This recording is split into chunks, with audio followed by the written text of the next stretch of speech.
આજે આ સીસી ની બેચમાં કોનો લેક્ચર છે? સીસી ની બેચમાં રવિ સર નો રીઝનિંગ નો લેક્ચર છે. ઓહ, રીઝનિંગ નો લેક્ચર છે. હા. શું થશે? ઉત્તરથી જમણી બાજુ પૂર્વ, પૂર્વથી દક્ષિણ, દક્ષિણથી પશ્ચિમ અને પશ્ચિમથી ઉત્તર. બસ પૂરું થઈ ગયું. તો એકની અંદર જ જો તમે ધ્યાન રાખી દેશો તો ડાબી જમણીનું કામ જે છે આપણું શું થઈ જશે?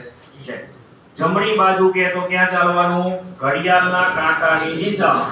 ડાબી બાજુ કે તો ઘડિયાળના કાંટાની વિરુદ્ધ દિશા. તો ઘડિયાળ હાથમાં પહેરીએ છીએ, કાંટા કઈ રીતે ચાલે છે એનું ધ્યાન રાખવાનું છે.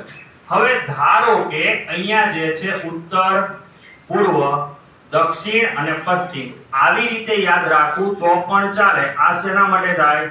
જમણી બાજુ માટે થાય. ચેક કરો. ઉત્તર થી શું આવે જમણી બાજુ? પૂર્વ, પૂર્વ થી દક્ષિણ, દક્ષિણ થી પશ્ચિમ, પશ્ચિમ થી ઉત્તર. અને ડાબી બાજુ હોય તો શું કરવાનું? ઉત્તર થી ક્યાં જવાનું? પશ્ચિમ.